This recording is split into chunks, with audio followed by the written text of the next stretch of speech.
सबको मेरा नमस्कार। आज हम देखेंगे रसिया नामक एक छोटी सी रेखा चित्र। हिंदी साहित्य के प्रसिद्ध साहित्यकार है रामवृक्ष बेनपुरी। उनकी द्वारा लिखित रेखा चित्रों की संकलन है माटी की मूर्ति।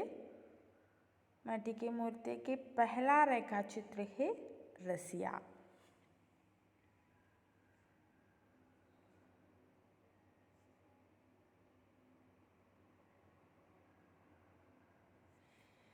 रसिया।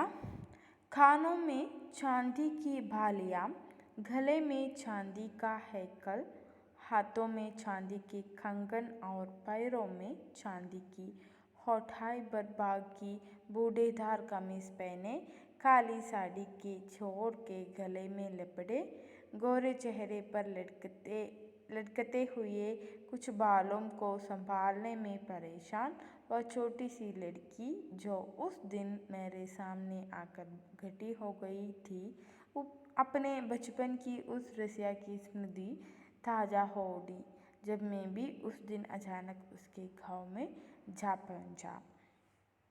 അപ്പോൾ ഇതാണ് റസിയ എന്ന രേഖാചിത്രത്തിൻ്റെ ഫസ്റ്റ് പേര.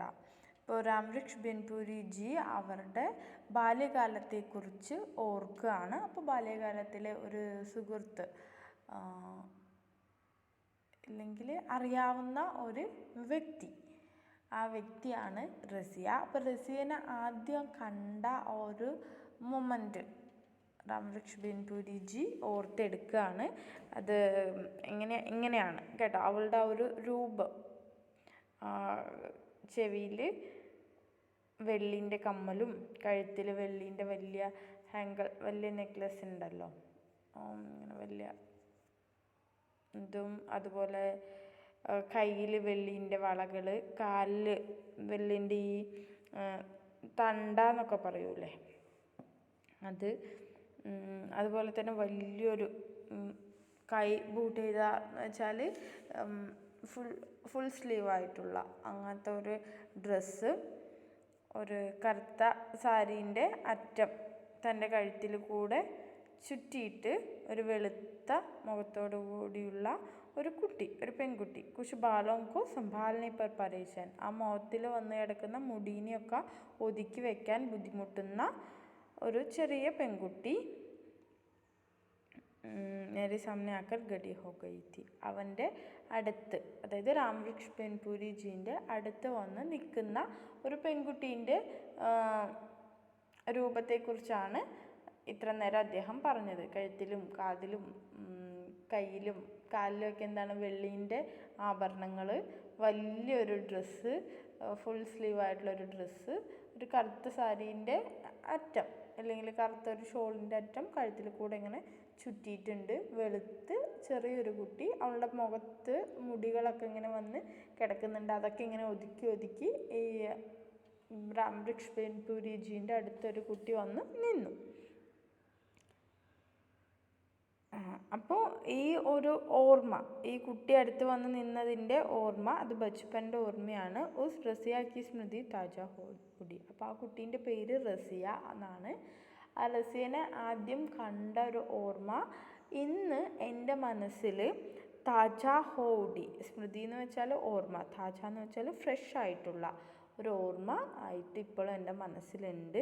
അത് എനിക്ക് എപ്പോഴാണ് ഓർമ്മ വന്നത്? May be uz Din അചാനക് ഉസ്കെ Gaon may ജാ പहुंचा. ഇന്ന് ഞാൻ പെട്ടെന്നൊരു ദിവസം അവളുടെ നാട്ടിലേക്ക്, അവളുടെ ഗ്രാമത്തിലേക്ക് പോയപ്പോഴാണ് അവളെ ആദ്യം കണ്ടൊരു മൊമെൻറ്റിനെ കുറിച്ച് ഓർമ്മ വന്നത് എന്ന് രാംവൃക്ഷ് ബെൻപുരി ജി തുടങ്ങുകയാണ്.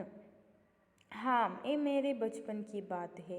मैं कसाई खाने से रस्सी छुड़ाकर भागी हुई बछड़ों की तरह उछलता हुआ अभी स्कूल से आया था और बरामदे की चौकी पर अपना बस्ती मिनट पड़कर मौसी से छत में पके ठेकुस लेकर उन्हें कुदर कर खाता हुआ टकी पर झूलने का मजा पूरा करना चाह रहा था कि उधर से आवाज़ आई, देखना बबुआ का गहना मत छू देना. और उसी आवाज़ के साथ मैंने देखा ये अजीब रूप रंग की लड़की मुझसे 2-3 गज आगे खड़ी हो गई.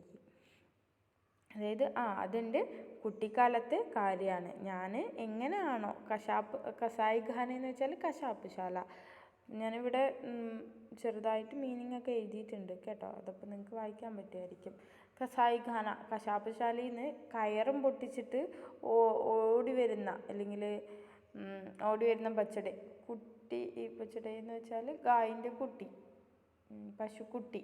എങ്ങനെയാണോ കശാപ്പ് ശാലയിൽ നിന്ന് പശുക്കുട്ടി ഓടി വരുന്നത്, അതുപോലെയാണ് സ്കൂളിൽ നിന്ന് വൈകുന്നേരം വീട്ടിലേക്ക് ഓടി വരുന്നത്. അപ്പോൾ വന്ന് വരാമത്തേക്ക് ചോക്ക് അവർ വരാന്തയിൽ കയറി അവിടെ അവർ താമസിക്കുന്ന സ്ഥലത്ത് ഓടി വന്ന് ബാഗും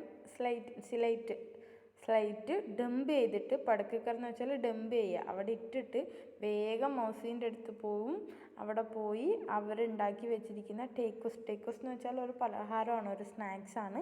അതും എടുത്തിട്ട് അത് ഓടിച്ചാടി കഴിച്ചിട്ട് ടഹീപ്പർ നെല്ല് കുത്തുന്നൊരു യന്ത്രമുണ്ട്, ഈ നമ്മൾ ഒലയ്ക്കാന്നൊക്കെ പറയൂലേ, അതുപോലത്തെ വേറൊരു യന്ത്രമാണ്. അവിടെ പോയിരുന്ന് ഊഞ്ഞാലാടുന്നത് ഭയങ്കര രസമാണ്.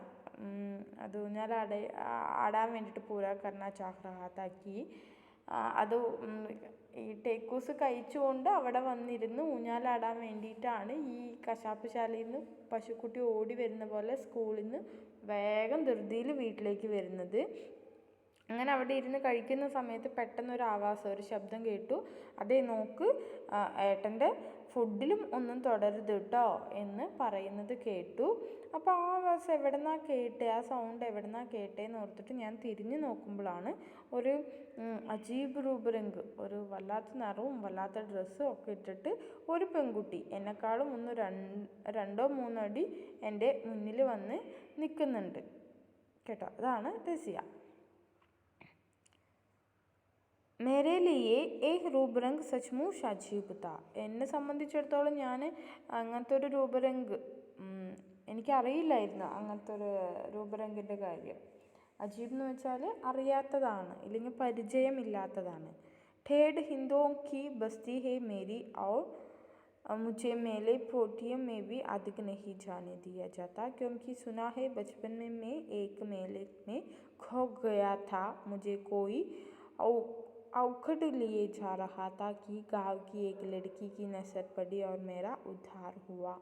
അതായത് രാംവൃക്ഷ് ബെൻപുരിജിനെ സംബന്ധിച്ചിടത്തോളം അവർ താമസിക്കുന്നത് ശുദ്ധമായിട്ടുള്ള ഹിന്ദുക്കളുള്ളത്, മീൻസ് ഹിന്ദുക്കളുടെ ആചാരങ്ങൾ അതുപടി പാലിക്കുന്ന ആൾക്കാർ താമസിക്കുന്ന ഒരു ബസ്തിയിലാണ് അദ്ദേഹം ജീവിച്ചിരുന്നത്.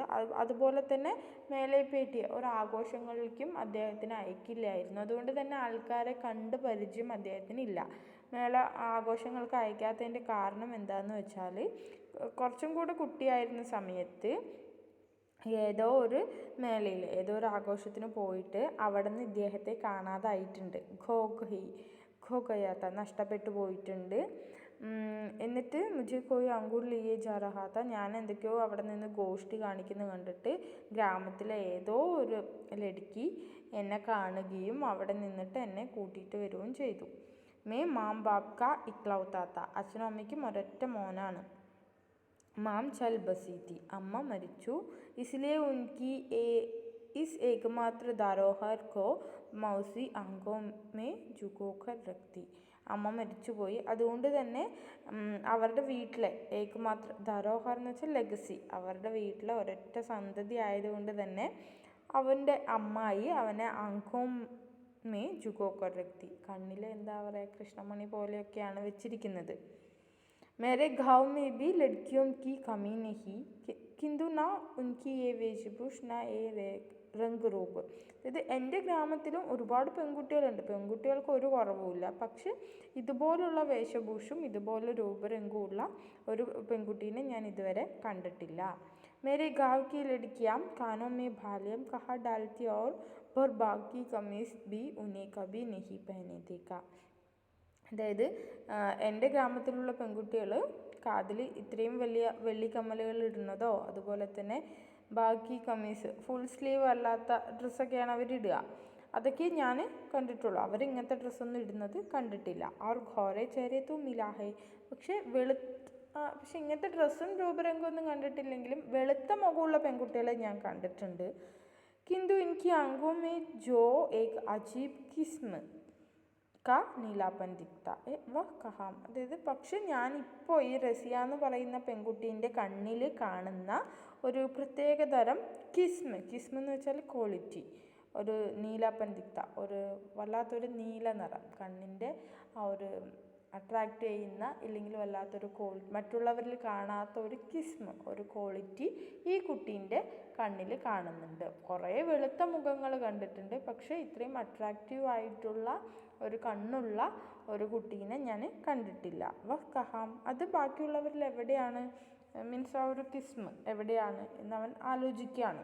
ആവോ സമച്ചേ ചെഹരേക്ക് കാട്ട് ബി കുച്ച് നിരാലെ ജറൂർ തബി തോ മേ ഉസേ ഏക്ടക് ഘുർനയിലേക്ക. പിന്നെ അതുപോലെ തന്നെ ഞാൻ കാണുന്ന ഈ മുഖങ്ങൾക്കും എല്ലാവരും എന്താ പറയുക, ഇവളുടെ മുഖത്തിന് ഒരു ഘാട്ട് ബി കുച്ച് നിരാല്, ഒരു ഷേപ്പും ഒരു നമുക്ക് നിരാലി അവ്യക്തമാണ്, ഇല്ലെങ്കിൽ അറിയാത്തതാണ്, ഇതിന് മുന്നേ കാണാത്തതാണ്. അതുകൊണ്ട് തന്നെ ഞാൻ അവളുടെ മുഖത്തേക്ക് ഏക്ടക് ഘുർനയിലേക്ക കുറച്ച് നേരം തുറച്ച് നോക്കാൻ തുടങ്ങി.